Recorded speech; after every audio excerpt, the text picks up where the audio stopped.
Now, our next panel is all about diversity or the lack thereof in software development. We all know that there is a shortage of women represented in the field. So in this panel, we'll dissect why there aren't as many women in the field as there should be, and what are solutions that can be implemented to ensure that more women are stakeholders in the tech ecosystem, not only here in Kenya, but across Africa. Our panel will consist of our moderator, Mr. Kennedy Kirui, once again. Make some noise for Kennedy Kirui. He is the man who has brought us all here. We also have Serah Rono, developer advocate at Open Knowledge Institute. Serah. We have Njira Percila, simulations facilitator at Andela. We have Conrad Akunga, co-founder of Innova. Conrad. And last but not least, Charles Gichuki, co-founder of Ongair. All right, this is our panel on the diversity or lack thereof in software development. Take it away. Okay. Thank you, Jabari. So first, I'm not supposed to be here. It was supposed to be Njira doing this. But as Thomas said earlier, KQ is like a Kenyan developer. You never know if it's going to deliver on time or not. So she got stuck. Her flight was delayed, and she's not been in a position to make it for the panel. So I've decided to step in for her, which is rather ironic since Conrad is here.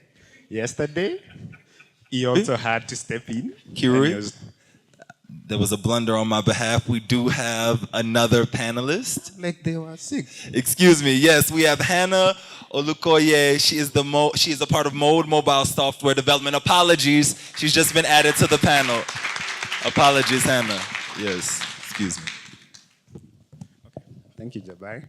I even forgot what I was talking about. Also, yesterday, Conrad wasn't going to be the moderator for the enterprise panel. Then we told him in the last minute, but he did a really good job, so there's a lot I have to do. I'm going to keep it short and sweet. So what we're going to do, we'll start with a round of introductions. Just in a minute or 30 seconds, you can tell us a bit more about yourself. Yeah. Hi, everyone. My name is Serah Njambi Rono. I am a developer advocate at the Open Knowledge International, where I have been for all of 3 weeks. Before this, I was with Code for Africa, serving in the same capacity, working in civic tech. And it's really good to be here today. Good afternoon, everyone. My name is Percila Njira. I am a software developer and a simulations facilitator at Andela. Before that, I was in many places doing many great things.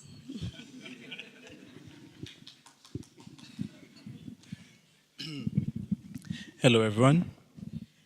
My name is Charles. I run a small company called Ongair. Before that, I used to work at ad agencies all over Nairobi, and happy to be here. Hi, everyone. My name is Hannah Olukoye. I work with mobile decisioning. I'm a software developer there.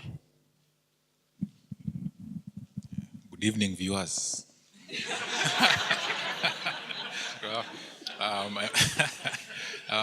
My name is Conrad Akunga.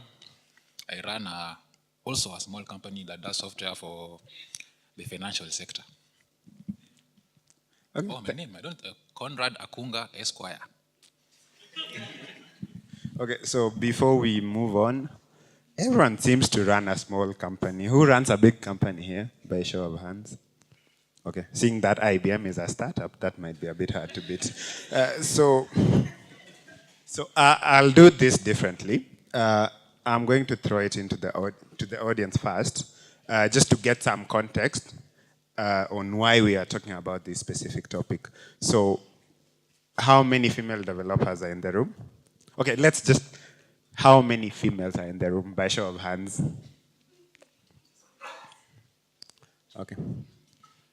Okay, so that's about probably 20% or 10% of the room, how many are developers? Okay, not bad. Oh, Judith is here. Sorry.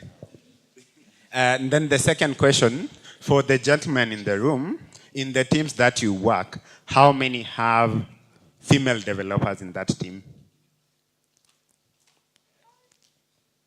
Okay, that's actually better than I thought. Okay, that's really good. Yeah, oh, Percila is saying we go home now.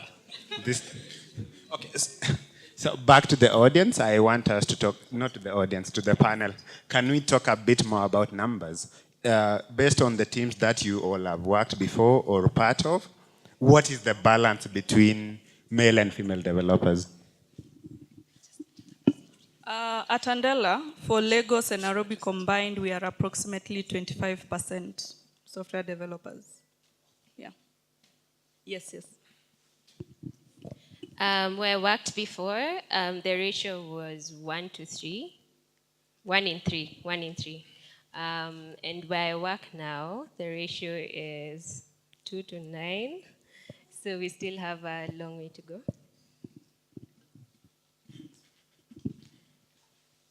Charles, do you have a female dev in your team? No. Why? Both of them left. Why? Percila is over there. Oh, she was there. Yes. And then Cynthia over there. Yeah, so we once had 50-50. Yes. Not anymore. We were a proud company. We're in mobile decisioning. When I joined, we were 3 out of 9. Right now, we are 2 out of 6, so not so bad. Before I answer this tricky question, first, I think it is a bit to limit software development to only programming. There are very many other aspects, quality assurance, program management, and so on. As for us, our dev team is 6, I believe. We have 1 female developer. But the company... Pardon? Quality analyst or a dev? Not dev. But in the company as a whole, of a company of 20, 10 are women. Okay. Oh, we got another chair. Judy, welcome. Maybe you can start by introducing yourself. Sorry, I didn't say why you were late, so you'll have to explain. Hi, everybody. Good afternoon.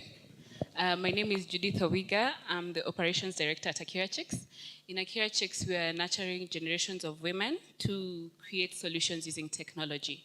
So we want women to move beyond using technology to actually creating solutions, because we believe that the people who create technology influence the types of technology we have.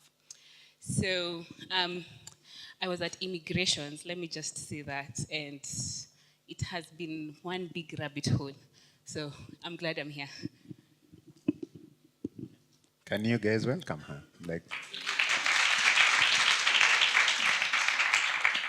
Okay, so the clear thing is that there is a problem. It's actually a problem, and if you listened to, by the way, Judy sat between Obama and Kenyatta when he was here last, and during one of the sessions he had, he talked about countries, like as a country, you cannot develop if you leave half of the population behind. And I think that's something that's happening in the tech, in the developer ecosystem. So I'm curious to know from the panelists, what do you think are the barriers that come to the top of your head? Just give me one. Maybe you can start there. I think for me, I think the problem is not really in recruitment. I think the problem begins much earlier on, in primary school, in high schools, because I believe we are, in some way, we are conditioned. I'll give an example. Every year, we have KCSE, KCPE. After the exams, the cameras go to the schools, they interview the top students, and they're always asked, what did you want to be? They all say the same thing, I want to be a doctor, surgeon. Have you ever heard anybody say I wanted to be a poet, a musician? No. It's because I've been conditioned that the only serious jobs are these ones. So the problem begins there, our conditioning. I think the appreciation for maths and science is not really encouraged, such that by the time we get to university, if you look at the intake, the number of men who apply versus the number of women, the problem begins there already. So if you have intervention at university level, I think you are starting too late. The intervention needs to be before. I think I'll ride on his answer. Because for me, actually, a few people know I did actuarial science. I didn't do computer science. So when I went ahead and told my friends I'm a software developer, they were like, from one hard thing to another hard thing, what's wrong with you? So again, yeah, just nurturing that fact that math, science, those are not impossible subjects. Yeah. I think beyond the pipeline problem, I think there's also a problem of culture, where traditionally startups are these places where you have to work long hours on Saturday, Sunday, solve problems until 3 a.m. And it sort of naturally becomes a very competitive environment. And for me, it seems as if the women I've worked with, along the way, they sort of dropped out because of those long hours, where the expectation was... Okay, so Charles, let me get this right. Just a question. So you're saying women can't work until 3 a.m. and they can't do the hard thing? Okay. Before I put my foot in my mouth, let me back up. Okay, so... Your other foot. For example, I used to work at a high-pressure ad agency where, if things are needed tomorrow, things are needed tomorrow. The client does not care. So what used to happen is somebody has to stay up on Sunday until 3 a.m. to get the job done. And more likely, that would be a 24-year-old guy. Yeah? So the 25-year-old girl wants to go home at 5. So silently in the background, let me finish. So silent in the background, your managers start saying, give this job to John, because John is likely to stay up and finish it. Yeah? So the thing is culture. If workplace culture has to improve so that it is easier, work-life balance, hours have to improve, this working on Saturday. So that culture of being in a startup means, letting go of your social life and working really long hours. That has to change to encourage more women to stay. Okay, I'll let the two develop. Okay, you also are a developer, or used to be. Okay, let the current ones answer first. So I might sound as if I'm joining Team Charles there. How we are socialized when we are growing up. When you go home right now and find your son has broken the radio because he was curious what is inside, it's almost normal. We say boys will be boys. For us girls, sorry?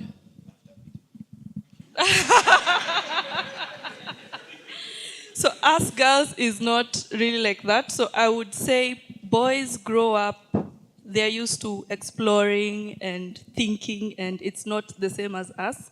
So maybe we are not really wired to be hardcore because of how we are socialized. So before I say anything, okay, no disclaimers. So the thing here is, the culture is actually a problem, but not culture as Charles put it. I'd say that bro culture, that because I'm a dude, I can definitely ace this. And because you're a woman, you have to prove yourself. What can you do? Can you do the long hours? Can you truly code? It's that, that mentality. And a lot of it is unconscious bias, maybe not.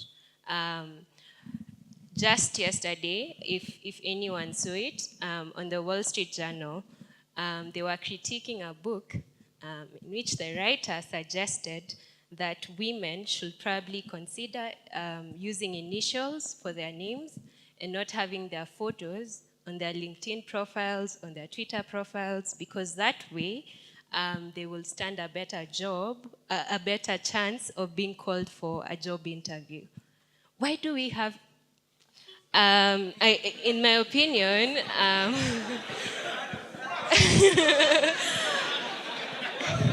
that's just wrong. Like, we shouldn't have to be different to be able to fit in. There's no box where we have to fit in. If you were just given an opportunity, more and more, we'd really surprise you. So there's a problem, yes. And so at least I'm going last so I can summarize everything. So I'll start with her point for unconscious bias. So in another life when I was actually a coder, and yes, and this was actually the days when we had the idea of starting Akirachix. We used to be in an organization where we were 5 developers and 4 of us were women, and we used to neighbor another organization that had 20 developers, all of them dudes. And the dudes used to enter our office and ask, who's coding? And they look at the guy. It's like the rest of us were props, you know? And yeah, and then we actually had sessions where we were like, we actually do code and we are going to show you how we code. And we're like, okay, so we're going to show you like this. They didn't even used to code using, okay. We were like, let's show you, we are coding on the terminal, and we actually had a session where we sat them down and they watched us code for them to believe. So you see, at least us, we had the opportunity of actually sitting them down and telling them, we actually do code, and this is us writing code, and this is what we have produced. But for many women, by the time they reach the interview stage, somebody just sees you, and they're like, okay, they've already reduced your marks in their mind. Because they're like, I mean, can she actually hack it? Yeah? And then I'll also go on the point for, and obviously that led us to starting Akirachix. There's the point for working late, and it's actually an issue. Because I remember when I was a coder, I really, like, you could give me that job for 247 and I would have taken it. Like, that's the kind of job I wanted. But my parents were very conservative. So my dad used to be like, by 6 you should be in the house. You know, if I'm not in the house by 6, my phone is just ringing every like 5 minutes. You know, they're nearly coming out of of the house to get me from wherever I am. So that is definitely limiting on your career, you know. Now, and that time I used to live with my folks. So that is one. So at that point, I chose peace rather than being an awesome developer, you know. So that's one area where culture comes into play. A third place where culture comes into play, and this time it's on working hours.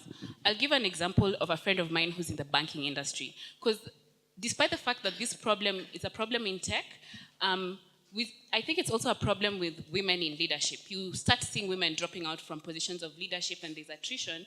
And I think the factors that lead to that are similar. So I have a friend, she's in banking, and banking is supposed to be a career that's very friendly to women. So she was just promoted to management position. Of course, there's corporate politics and whatnot. And then she also just got a baby. So she's back from maternity leave and she has a new team. So now the issue is that she's expected to leave the office at 8, 9, 10. She's still breastfeeding. You know, right now, she hates her job. Like, she's good at it, but she hates it because the price she has to pay. And that's the reality for many women in careers. Like, for women to stay in a particular field and in a particular career, they need an environment that is conducive for them. It doesn't mean that for the next whole year, she will have to leave the office early, but if talent is important to you, if you value the talent of that woman brings into the office, then you can definitely make room for that. I mean, she's still working from 8 to 5. It's just that people require her, the current environment requires her to work 8, 9, 10. So currently she feels like she's lacking, but she also feels like her baby is paying the price for this. So she's here torn in between. She's a career woman, she's a mother, and something's got to give. And it's in such situations where, yes, yeah, you get it. Just one small thing. She talked about women who already have children, but I know that in certain scenarios, when you go to apply for a job and they ask you whether you're married or not, that can be the basis on which you're not hired, because the argument usually is in a few months, they'll need to go away on maternity leave, and then that will become, like a waste of resources. And so that too is a problem, right? I know this is a tech event, but I just wanted to say that, people should recognize that having babies is a contribution to humanity. Yeah. Okay, that point was really good. Okay, so you talked about you used to code, so I'm going to now go towards that tangent, and then let's keep our responses to 1 minute, please.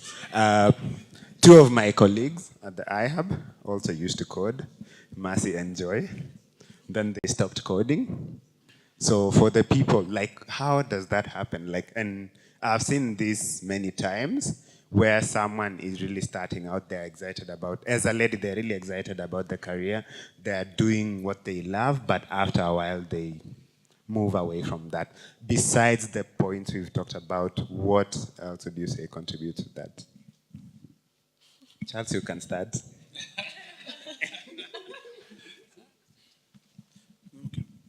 I think Conrad had said being in tech doesn't necessarily mean coding. Support jobs, product managers, project managers, quality assurance, all these are tech jobs also. And if being female gives you a better position, being able to, you can do it better than your male counterparts. Why not? Tech doesn't mean you have to be the person who codes. In our office, we had a really good content writer. She's the one who wrote all articles on our blog. Even when we were nominated for, I think it was Bake Awards, it was all her work. But she has a computer science degree. And she coded for all of 1 month. And she's like, no, this is not, she likes writing about tech, but she doesn't want to actually write the code. Actually, you're on a different discussion. I'm talking about someone who's been coding for 1 year or 2 years, then they move into other careers. Why is it that it's a trend that they move into other careers? I honestly don't believe it's because they don't like it or something like that. I think there is more than that which meets the eye. So that's the thing I'm trying to get from the panelists. Let me just focus a bit more on those people. Okay. I'm answering hypothetically because I'm still at the point of where I love coding and I'm still coding. So my assumption would be, according to the friends even I've talked to, they start coding and they feel like, well, I'm competing with these other 20 million guys who are way better than me. Then I have to also prove that I'm good enough. Yes, I know I'm good, but when you go to the market, you're like, you want to charge the client at a certain rate, but they're like, are you sure? Are we sure about you? So you end up second guessing yourself, yet you know you're good. So I think mainly, it's something also I had for, don't kill me ladies, that as women, sometimes we lower our standards, our potential. Like, yes, you're good. Like everyone else around you knows you're good, but how you'll sell yourself, you'll be shortchanging yourself. Like you won't say, I'm good in this, I'm an expert in this. You'll want to be like the second best, yet you're really good. So that's my assumption. I'm not exactly sure what capacity I have to answer that question, given I'm not a woman who has given up coding. But having racked my mind, let me specifically say this is just hypothesis. But maybe one problem would be the culture in the organization. If the developers are, she said, bro culture. You have questionable hygiene. You shower every other day. You watch Star Trek, and a meal means pizza when people can remember. Over time, that might cease to be attractive to many people, including me.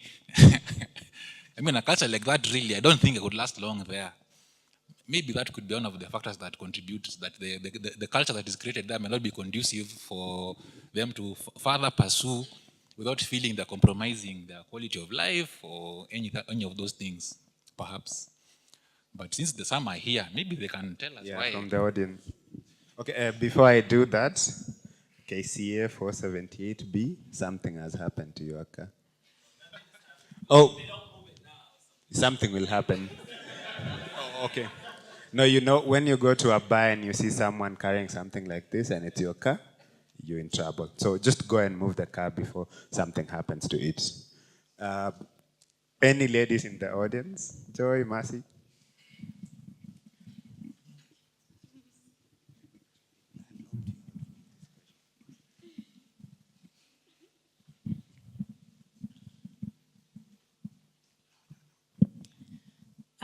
I think I can only speak for myself.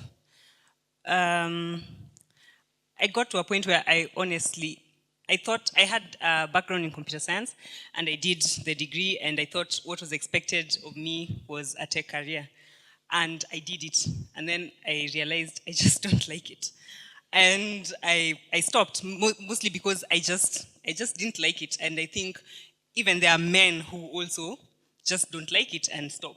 But I think sometimes even that fact that you think you just don't like it might be some of the conditioning and the bro culture. So when you're going to work, what happens is you don't like the work environment, and then you attach the fact that I don't like the work environment, I don't like the way people relate in this office, and then you just stop doing it.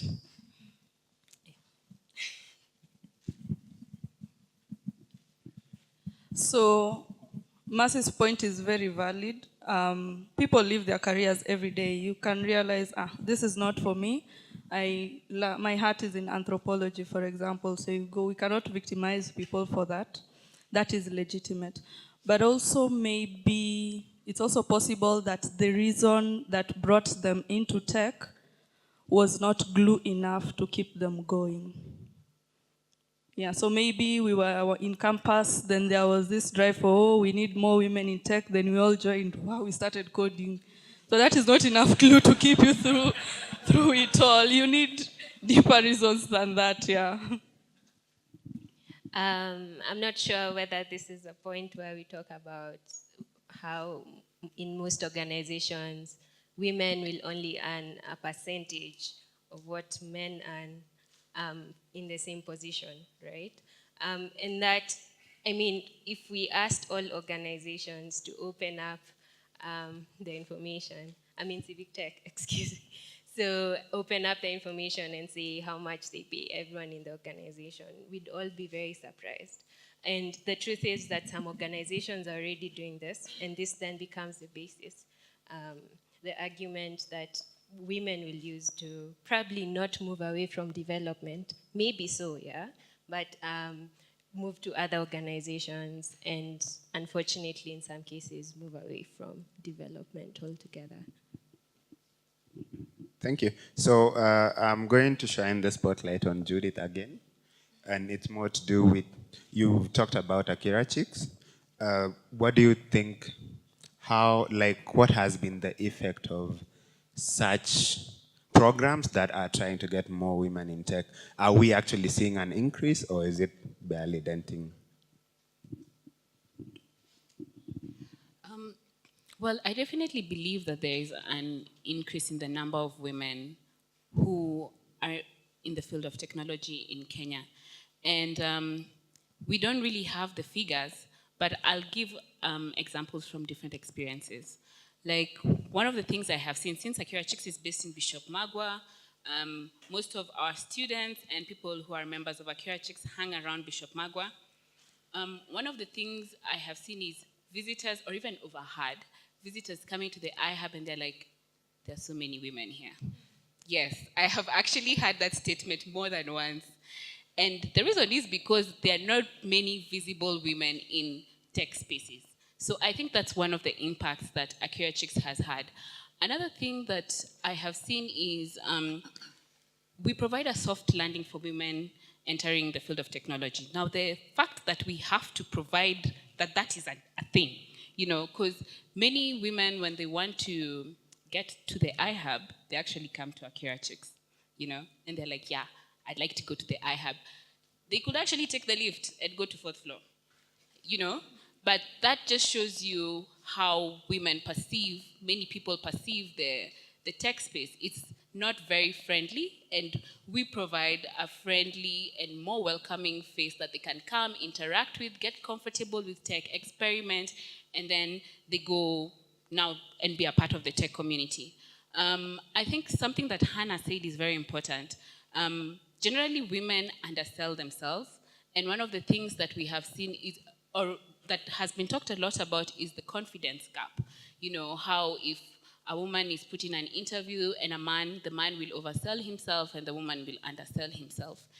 And yes, Jimmy is saying something that I didn't hear. Herself, sorry. Yes. And what I have seen is, for many of the women who come and interact with Akirachix, something that we've not been able to quantify is the change in confidence that they have as they go through the process. The fact that they can actually stand and defend their ideas, stand and defend their skills, go out and present themselves. The best place I have seen this is with the students in our Akirachix program. For many of them, when they first came, even speaking and doing a presentation was a problem. And for me, the time I knew we were doing something right, like really good, is when we had a hackathon and we invited other women in the community and our students participated, and people couldn't tell who was just a woman who was a member of Akirachix and who was our student. That just showed me the confidence level that had grown. Yeah, so. Okay. Gentlemen, any thoughts on that? Well, since I'm holding the mic, some months ago, I was listening to a podcast on economics, and the interesting statistic, they said some guy got a data set, then he crunched of Wikipedia articles. So he analyzed all of the articles by the gender of the author. Then he discovered that about 8 to 10% of all the contributions were done by women. And what was stranger was that, including articles like pregnancy, menstruation, it was men who are editing more than the women. So he asked why would this be the case? So he pitched it to the panel of economists. And then one of them, not that I agree with him, please, before you stone me, one of them said, actually much of what I said, don't stone me, but he said for actually it was a her, she said that maybe the problem was the nature of how Wikipedia works. In Wikipedia, you open an article, if you disagree with it, you remove it and replace it with yours. So she was saying that guys have no problem doing that. I will delete your work and put mine. Without thinking twice about it. But she felt that for women, that might not be the case. They would rather, collaborate and to improve the quality of the article, as opposed to Jamas who yours is trash, mine one I will put. So perhaps that is one of the factors that contribute, that the nature of many jobs is antagonist by nature. That was the hypothesis. I don't know whether it is true or not, I cannot say, given that I know nothing about what it's like to be a woman. But that was an interesting hypothesis. I don't know, maybe the other panelists can comment on that. Anyone wants to comment? Oh, I would love some questions before we move on to the last question that I have for the panelists. Where is our runner with the other mic? It's here. The question is here. Okay.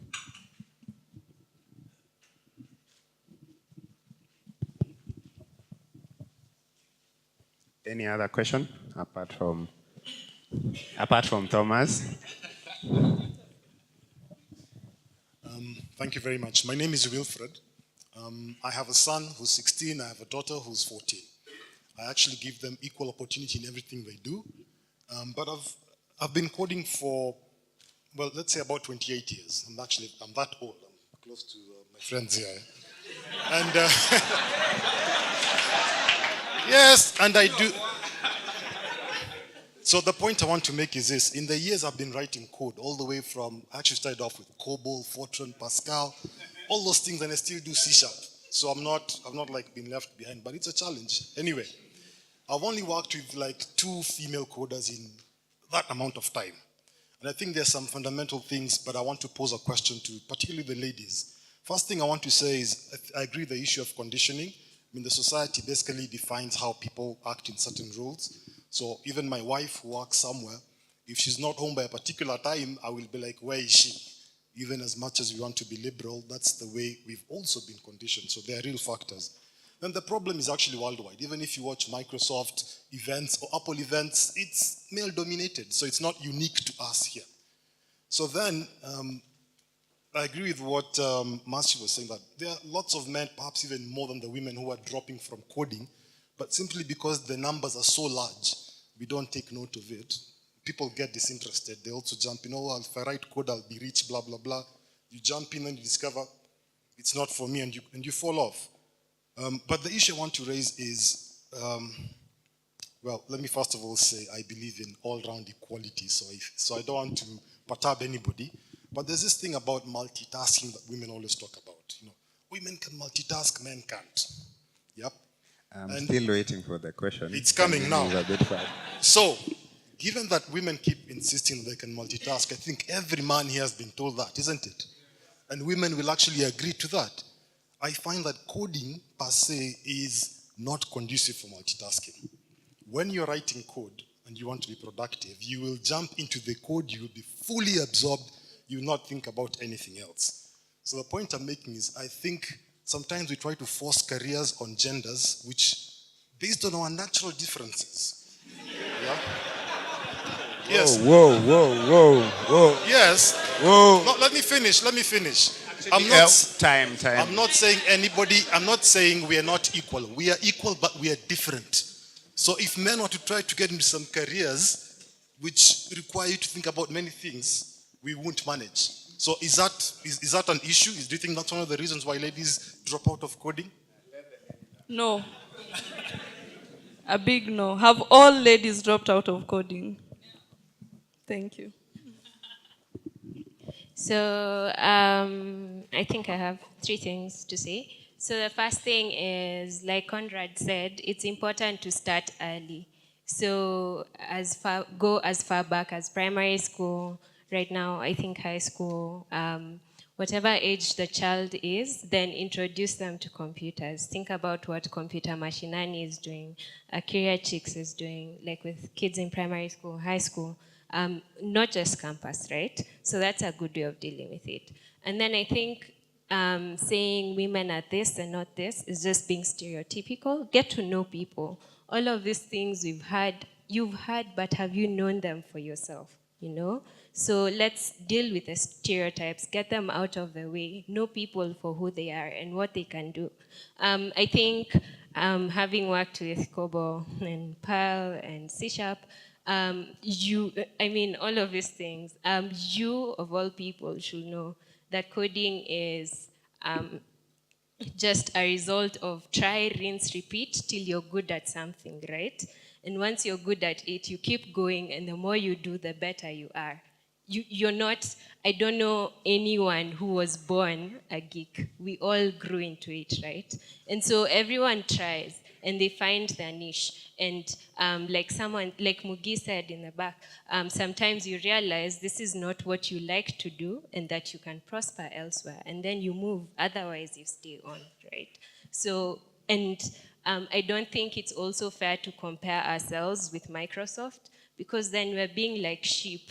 We are being herded. As long as those guys are doing it, then we keep doing it. We can be the change we want to see. Have women in leadership, have women as developers, right? Have them mentoring people from on stage and then off stage, because then someone will probably identify with a woman developer and want to be mentored by them. Then they'll go ahead and be twice as good as the mentor or whatever it is. So we really have a lot we can do, and all of these other things then become excuses. But do you think we are equal but different? There are some careers for which men are better suited and some women are better suited for. That's my question. I don't agree. Yeah. I don't agree. Point. Sorry. Hello. Oh. I don't agree with how you're saying that some careers are forced onto people. Like before, I remember we never used to hear of male nurses. So it's the same thing. You can't say a man can't be a nurse. Like we are forcing that career on him. Because I also believe in a calling. Like if you're called to do this, you'll follow through with that. So that stereotyping, as Serah is saying, it's not really accurate. Yeah. I just wanted to add the one career that, if you were to take stereotypes, that would say women are really good at is, I know you're all looking at me like, what am I going to say? Is like cooking, right? Yeah. Right? Because in most houses, women are cooking, right? Yeah? Now you're all saying no, yeah? Because you cook at home, right? Anyways, the funny thing is, you see, in most houses, women take up the job of cooking, right?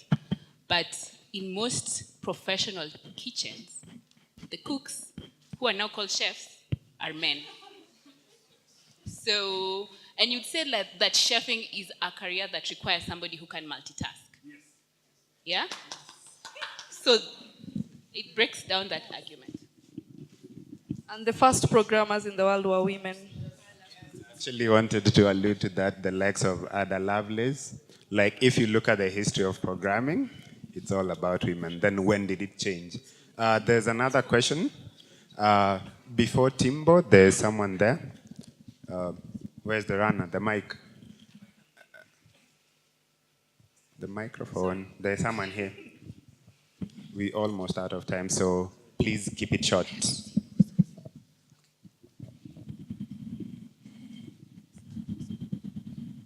Charles, you've been quiet. Hello, everyone. My name is George.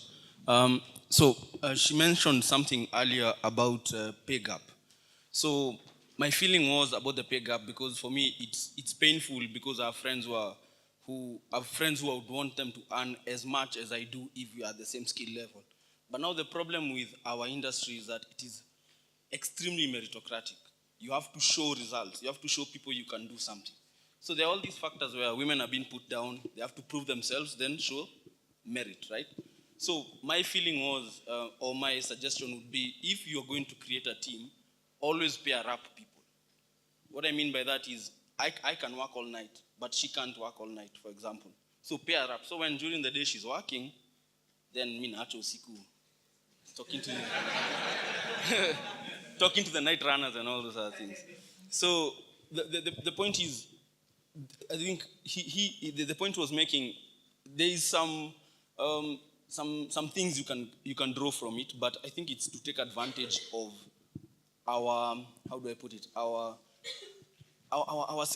specialities. So a lady in a team will bring certain insights that you won't have. She's patient and all those things. I get really frustrated. You see? Okay, that's also stereotyping. No, I'm getting there. You see, there is that you can discriminate positively and not positively. But think about it this way. There are some things I will never be good at. So here's the point. I'll never be good at some things. But if we can use our advantages and combine them, now then you create a synergy that actually works for you. Okay? So I think some of the best, like there's this company by some billionaire British lady. She only had women programmers and they did amazing work. Why? Attention to detail. So they would write programs on punch cards and they would have no errors. That's something that special in itself. So it's more of a comment, less of a question. I'm just saying synergies and mash up things. Yeah. Hi, everyone. I'm Timbo, co-founder and CEO of OK Hi. Firstly, we're inviting all females and males in the room to our office afterwards for after-party drinks. So there'll be details at the end of the last session. So you've got to stay to work out where. So we talk a lot about diversity internally. We agree that the more diverse culture we have, the more effective we're going to be as a business. we have a very diverse culture, actually like culturally in terms of backgrounds, but we are a team of 8. We are 1 female, 7 males, 3 engineers, all male. We know that the company would be more effective if we had a female engineer. The question for us is, how do we get the female engineer? What is the right culture?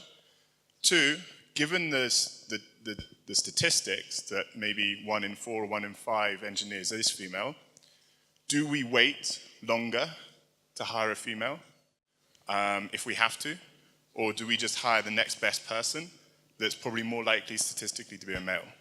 So as we talk about this a lot internally, interested in people's comments. Okay, thanks, Timbo. Anyone want to respond quickly to that? And then we go to the last part, which we have to make it a bit quick, on how do we, what practical step do we take to change this? So maybe I was just adding an option for you. You can also nurture talent, because otherwise you're looking to reap where you have not sown.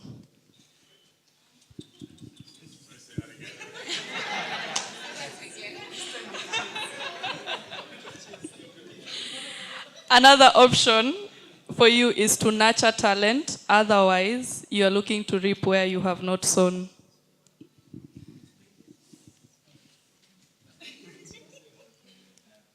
They need an explanation? No? Okay.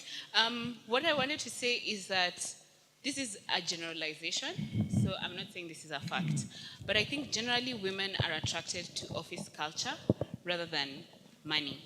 I'm thinking now, like, why people want to work for Google. Many of the women at some point wanted to work for, women I knew, wanted to work for Google, or they want to work for certain companies. It's generally how the employees are treated and how they perceive they will be treated and how their quality of life is. So for you guys who are seeking to attract female talent, I think you need to look at your culture. Right now, it's pretty awesome for you guys. Everything works. But I think maybe this is now time for you guys to talk to the one woman in your team and all the other women who have been in your team candidly. Because many times when you ask people why they left, they never actually see the reason they left. The real reason they left. There's always a good reason. But I believe even in all our teams, if you actually ask the women why they left and go deeper and ask, was there something with the environment, something with the culture, that will be more telling. Because I find that many of the women who I know who've left in different offices, they give a different reason, but the reason they tell me, it's usually down to culture. Sometimes it's money. They say money is not a motivator. Like, you cannot pay somebody more to motivate them, but money is a demotivator, which means if somebody feels like they are not earning what they should be earning, they are demotivated. So that's the catch-22. And if you speak to people candidly and they all insist there's no problem with your culture, then there's lots of implicit association tests that you can take that help expose bias that you didn't even know you had. And it's not just gender, it's race, it's age even, you know.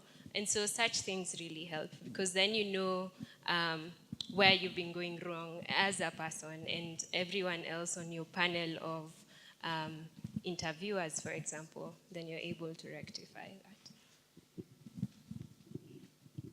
Charles? I wanted to say something completely unrelated.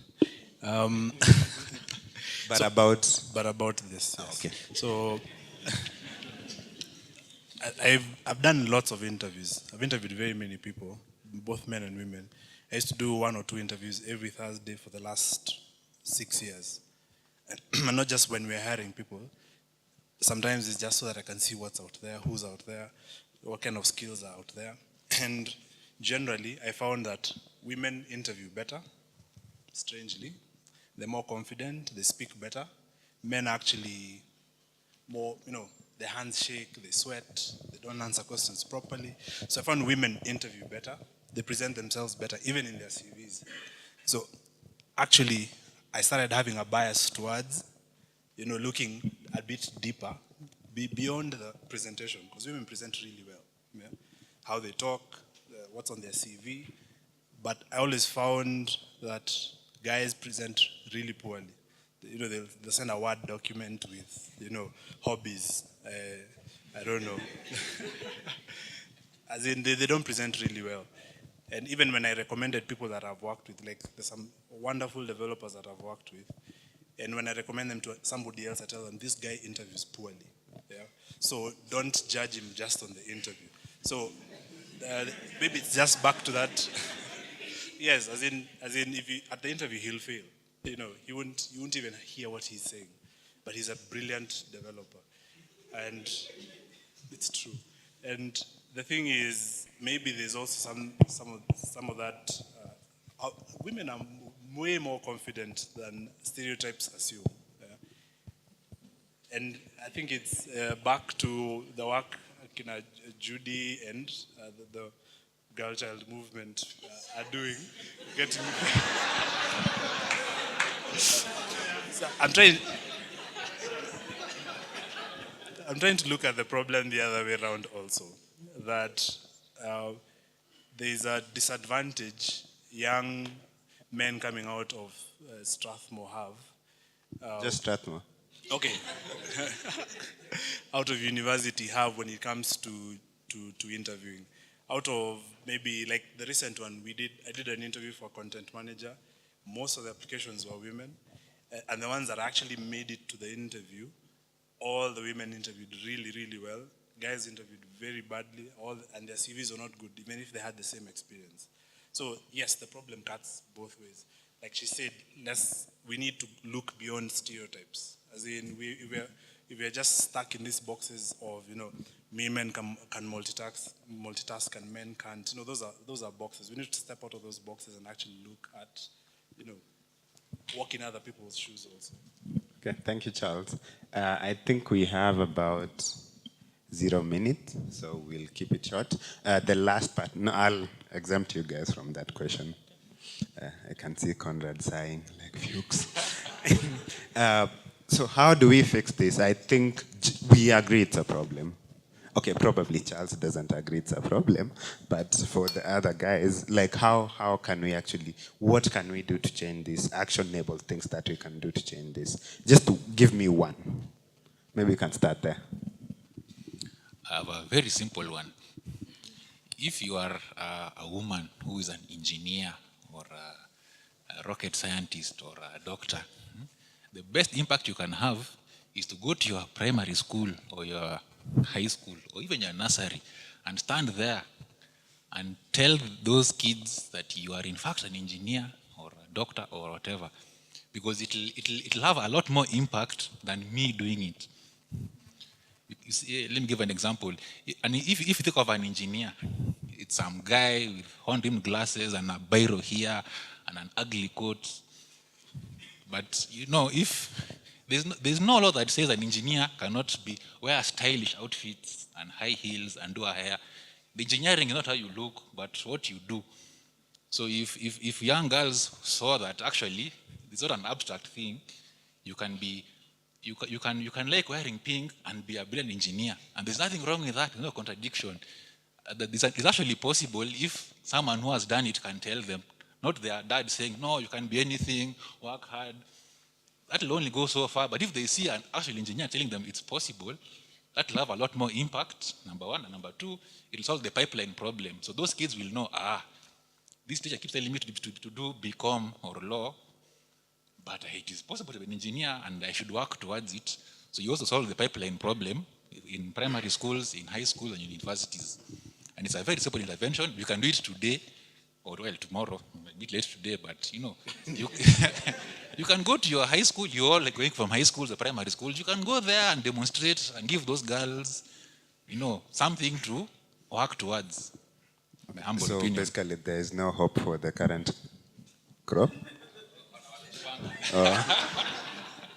A more direct way, apart from just going and speaking to large masses, would be what like Akirachix is doing. You go mentor a specific person. As a lady, I actually signed up for that this year, and it's an experience where you're not only mentoring them in the tech field, you're mentoring them as a woman in general. So this is for the ladies, sorry, man. So just identify someone who you can mentor and be that person who they look up to. Yeah. For Charles, I'll change yours slightly. What can you do to get more women to join your company? Is it the culture? What do you need to do? We don't have a problem with women joining our company. Oh, developers, sorry. Developers. Yeah.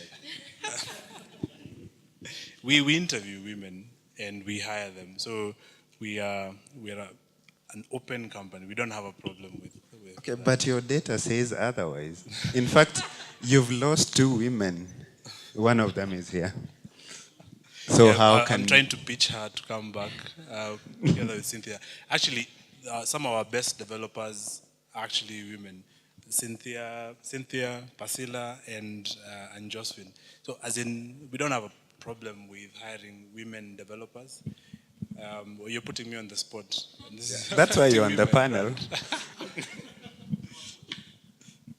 So I think, for me, it's breaking down that stereotype. I was reading interviews where the YouTube CEO was on stage being interviewed, and the interviewee quickly started asking about family life and children and whether she's married. Why can't we just talk about tech? Why do we have to also label people as women in tech? Why are we on a panel and then we're not talking about somebody is a woman first and then technologist later? Why can't you just be a technologist first and then just happen to be a woman? The other thing is also, when we get out of those stereotypes, when we assume that men are insensitive to how women feel and think, for example, somebody is saying that if a panel of interviewees is all male, they're unlikely to hire a female developer. Untrue. If a board of directors is mostly male, they're unlikely to have a separate room for breastfeeding mothers. Untrue. As in, I think men are, those stereotypes for men are insensitive to the needs of women in the workplace. That's one thing I'd like to change. Okay, I disagree with a lot of it, but let me just... The society should stop drawing boundaries out as to how far women can go and what we can achieve. Yeah. The society is stopping to... The few of us who have gone beyond those boundaries. I think just by us doing that, inspiration by observation, we don't really have to advertise ourselves. I think we can even just by us being there, we're already inspiring. Someone is watching and getting inspired. Yeah. So I think in the end, nothing that each one of us does will be too small. And what I mean by that is, if you come by an opportunity and can share it in your networks or specifically with someone that you know, that's something you're doing to make a difference, right? If you are in a position of leadership and can actively go out and look for these people. I mean, Akirachix has this whole database of people who are capable. So go out to them and ask them, can I have your list? Then actively try and interview these people. Nothing is too small. And like someone said, I think his name is Zach Agile, he said, because dealing with a diversity problem is no one's job specifically, we should all make it our responsibility. And I agree. So in whatever capacity you as, whoever you are, can help, then get on board. And then I think the second and last thing is we've had lots of tech conferences, and in them we definitely have like an hour or two set aside for such panels. There's a lot of these panels, but almost always very little gets done. And why is that? Maybe there's no follow-up, so that you won't have an opportunity to come and ask me, Serah, what have you done since you sat on that panel and suggested A, B, and C, right? So we should have some sort of follow-up and have people give reports about what they've done to improve the situation. I don't know. Yes. I just want to build on her point of us building a database of women technologists. One of the challenges that we have faced, despite the fact that we have access to all these women in the tech industry, is the reality is there are very few. And whenever people ask for like a very experienced developer or designer, I find myself referring the same people. In fact, at some point, Percila was like, no, when I was asking her if she wanted to do some jobs. And the reality is because there are few women, you know, and there are few to choose from, and because there are few people who look at Akirachix as somebody who will point them. And I feel like the really good women they are tied down with so much things that they're doing. That's number one. Number two, I think this is a challenge for everybody in this space. So I've been dealing with many NGOs now, and nowadays I have adopted some NGO speak, but I think it's relevant. We should all adopt a human rights approach. You know, when I say you adopt a human rights approach, look at women, if you want women to be in your office or your team, look at them as human beings and not as quotas, and what would be necessary to make them comfortable in your space. And even though this panel is really about women, it's about diversity, yeah? Yes, it's about diversity. And I think we also need to consider things like disabled people. When you take the human rights approach, you start thinking, is my office conducive? If somebody came in a wheelchair, would I actually consider them for the job? And I think it calls for a lot of empathy. It calls for us being better human beings, challenging ourselves to be better people. And I think we will benefit at the end of it all. Yes, my answers are. Okay, thank you so much. We're out of time already. And yeah, the panel was a bit larger than planned, but that has actually made it a bit more interesting. I hope we have actionable takeaways. I hope everyone is going to do something, especially the guys who are in a position to hire, to recommend, to mentor, so that we can really improve this. I believe, even though I have also struggled to recruit women developers in my team, I feel having a balanced team, both introverts, extroverts, ladies, gentlemen, and all that, will greatly determine how good you become. Yeah, so I would like to end it there and thank the panelists for, there seems to be a question, but we're really out of time. Quick one? It's a quick question, okay. Can you address it to someone specific, or is it a comment? It's not actually a question, it's a comment and also a point on how to increase the women in dev. So my name is Damaris Waema. Currently I'm working with Conrad at Innova. I'm a software developer. I happen to be the only software developer in the team.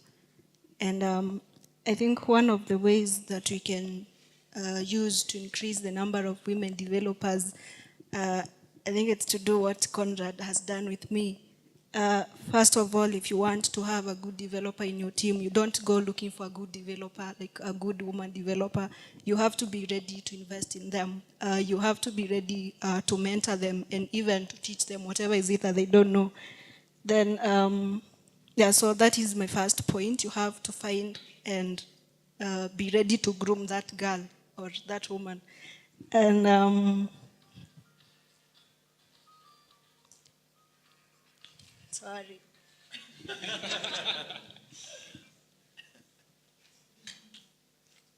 So my other point was about flexible working hours for women who are developers and maybe they happen to get a child. We all know that software development is not something that you have to do in the office.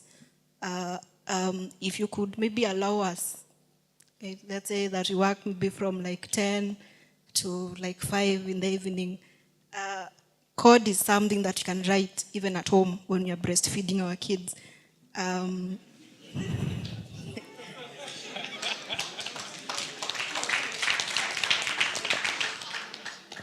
Yeah, so basically, if you could give us that assurance that if we happen to get a baby, my colleague said sometimes things break up and that code has to be fixed during the night. And you're there and you're imagining how will my baby survive during the night if I'm not there. So yeah, if you could allow us when you get babies to work from home, that would be really good. And yeah, I think I had like a lot of them, but those are my main ones. Thank you. Thank you. Okay, I think we're done. Thank you so much. Can we give you a hand to the panelists? To our panelists, yes, please.